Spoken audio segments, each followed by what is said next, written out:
यह खबर हमारे सामने आ रही है बिहार से, जहां चुनाव पूरा हो चुका है लेकिन तनाव अब भी जारी है। चुनाव के बाद एक तरफ अब मुख्यमंत्री के तौर पर नीतीश कुमार के नाम के चुनाव की तैयारी हो चुकी है, साथ ही तैयारी पटना के गांधी मैदान में शपथ समारोह की भी चल रही है। लेकिन दूसरी तरफ मुख्य विपक्षी दल आरजेडी में लालू प्रसाद यादव के परिवार के भीतर झगड़ा रुक नहीं रहा। कल अब बीजेपी और एनडीए के विधायक दलों की बैठक होनी है, जहां नीतीश कुमार के नाम का फैसला होना है। एनडीए सरकार के शपथ ग्रहण समारोह में शामिल होने के लिए केंद्रीय गृह मंत्री अमित शाह कल शाम ही पटना पहुंच जाएंगे। परसों यानी 20 तारीख को शपथ समारोह में प्रधानमंत्री भी होंगे, एनडीए शासित राज्यों के मुख्यमंत्री होंगे। लेकिन विपक्ष में जब करारी हार के बाद मंथन का वक्त है, तब तेजस्वी यादव के घर लड़ाई रुक नहीं रही। तेज प्रताप यादव ने आज बड़ा आरोप लगाया। तेज प्रताप यादव ने सरकार से मदद मांगते हुए कहा कि इस बात की जांच की जाए कि क्या उनके माता पिता यानी लालू प्रसाद यादव और राबड़ी देवी को मानसिक रूप से घर में प्रताड़ित किया जा रहा है।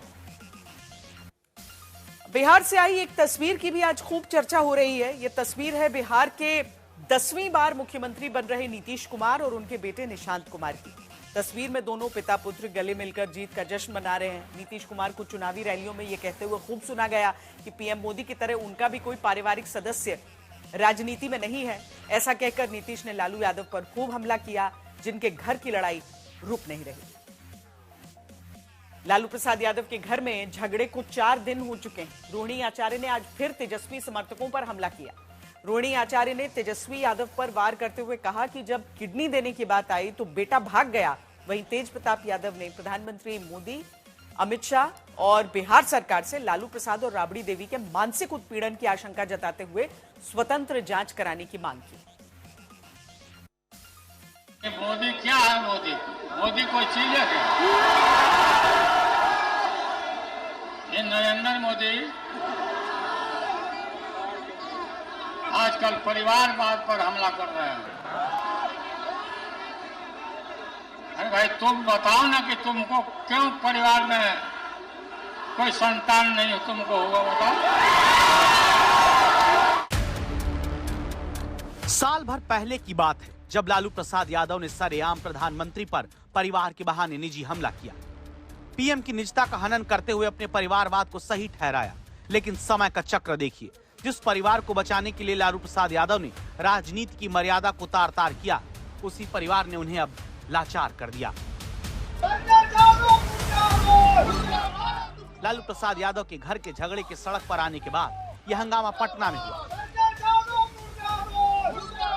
लालू यादव के घर के बाहर आरजेडी कार्यकर्ता तेजस्वी यादव के सबसे करीबी संजय यादव के खिलाफ नारेबाजी करते सुने गए। लालू यादव के 2 बच्चे परिवार से अलग हो चुके हैं। दोनों के परिवार छोड़ने की वजह तेजस्वी यादव के करीबी सलाहकार संजय यादव। तेज प्रताप और रोहिणी आचार्य इन्हीं से सबसे ज्यादा खफा हैं। इन्हें जयचंद कहते हैं, परिवार तोड़ने वाला बताते हैं।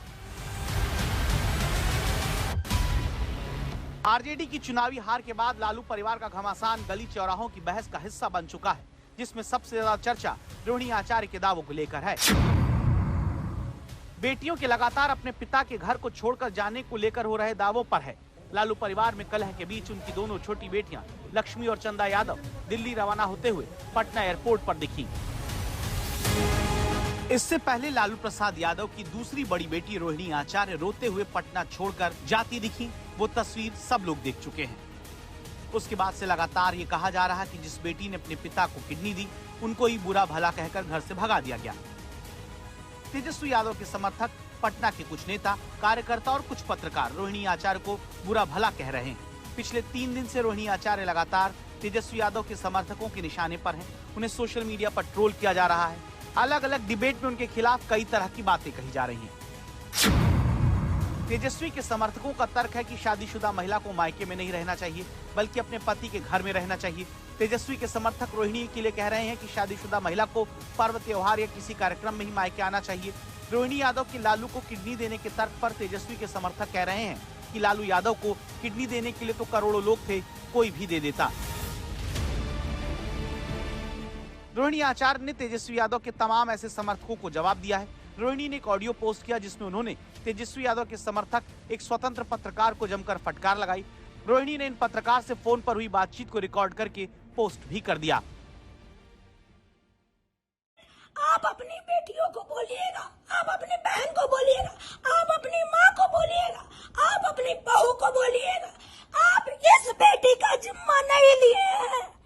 इस बेटी का जिम्मा लालू यादव, राबड़ी देवी लिया है। और कितना बार हम अपने मायके में आके बैठते हैं, जाके हिसाब किताब कर लीजिएगा।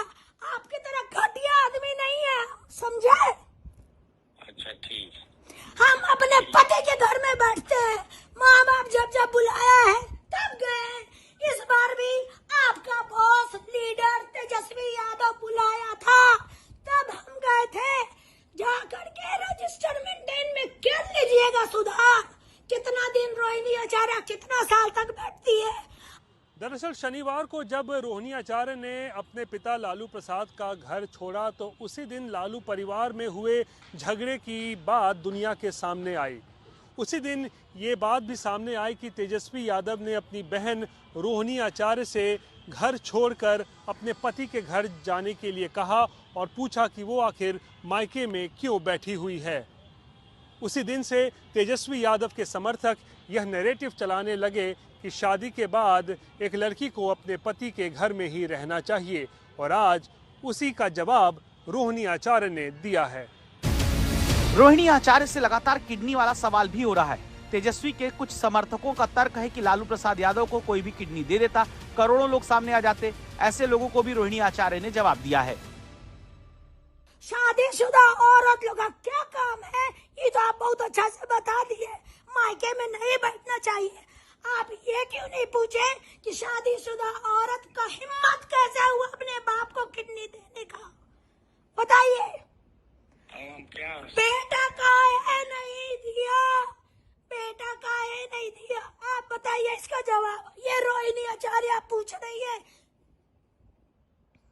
नहीं आप क्रोध में है ना? आप क्रोध में हम नहीं है, क्रोध में हम नहीं है। हम सवाल पूछ रहे हैं। आप जो बोल रहे हैं ना कि बेटियों को मायके में शादी में आना चाहिए, पर्व त्योहार में आना चाहिए, फिर चल जाना चाहिए, तो ये तो आप नहीं बोले कि शादीशुदा महिला लोग को, शादीशुदा बहन बेटी को अपने बाप को किडनी नहीं देना चाहिए। ये तो आप नहीं बोले। नहीं मैं किडनी का ये बोला कि लालू यादव को किडनी देने के लिए मैं भी अपना किडनी दे दूंगा। आइए दीजिए। जब देने का बात आया तो बेटा भाग गया और आप आए किडनी देने के लिए। नहीं ये जानकारी मैं जानता हूँ कि कोई भागेगा नहीं। लालू जी को किडनी देने के लिए करोड़ों लोग हैं। ये तो आइए ना, नहीं आइए ना। लालू यादव जी की तरह बहुत करोड़ों लोग बेचारा किडनी के लिए मर रहा है। आइए आप लोग दीजिए एक निकाल के, लालू जी के नाम पे दान कीजिए, लालू जी के नाम पे दान कीजिए आप लोग किडनी। आइए, हिम्मत है। रोहिणी कह रही कि ऐसे लोग सामने और किडनी दान कर दें, क्योंकि बहुत से लोगों को किडनी की जरूरत है। लेकिन इसके साथ ही रोहिणी बड़ा आरोप भी लगाती है कि जब किडनी देने की बारी आई थी तो बेटा यानी कि तेजस्वी यादव भाग गए थे। इस दौरान रोहिणी आचार्य लगातार किडनी को लेकर सोशल मीडिया पर पोस्ट करती रहीं। रोहिणी ने बताया कि जब तेजस्वी के साथ उनका झगड़ा चल रहा था तो उसी दौरान उनसे कहा गया कि रोहिणी ने करोड़ों रुपए लिए, लोकसभा का टिकट लिया, फिर अपनी गंदी किडनी पिता लालू प्रसाद को लगवाई। अब इसी का जवाब रोहिणी आचार्य दे रही हैं कि आखिर बेटे ने अपनी किडनी पिता को क्यों नहीं दी। रोहिणी ने सोशल मीडिया पर पोस्ट किया था कि कल मुझे गालियों के साथ बोला गया कि मैं गंदी हूं और मैंने अपने पिता को अपनी गंदी किडनी लगवा दी, करोड़ों रुपए लिए, टिकट लिया, तब लगवाई गंदी किडनी। सभी बेटी बहन जो शादीशुदा हैं उनको मैं बोलूंगी कि जब आपके मायके में कोई बेटा भाई हो तो भूलकर भी अपने भगवान रूपी पिता को नहीं बचाएं। अपने भाई उस घर के बेटे को ही बोले कि वो अपने किसी हरियाणवी दोस्त की किडनी लगवा दे।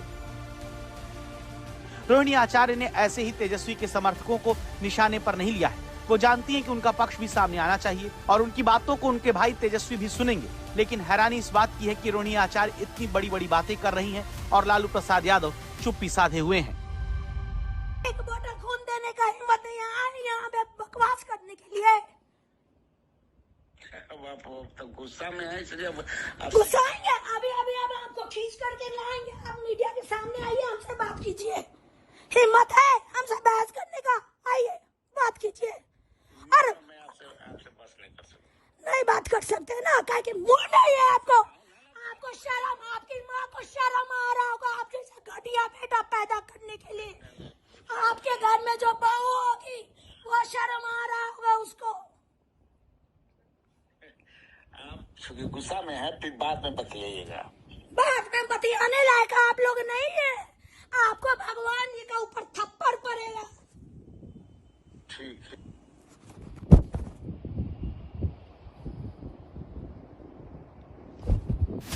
बीजेपी तो लगातार ये कह ही रही थी कि चुनावों के बाद लालू परिवार की तकरार सामने आ जाएगी, और यही हुआ। लेकिन अब सवाल है कि जिस परिवार का सहारा लेकर लालू प्रसाद यादव ने प्रधानमंत्री पर निजी हमला किया था, क्या वो उसी परिवार को संभाल पाएंगे? पटना से रोहित सिंह के साथ आज तक ब्यूरो।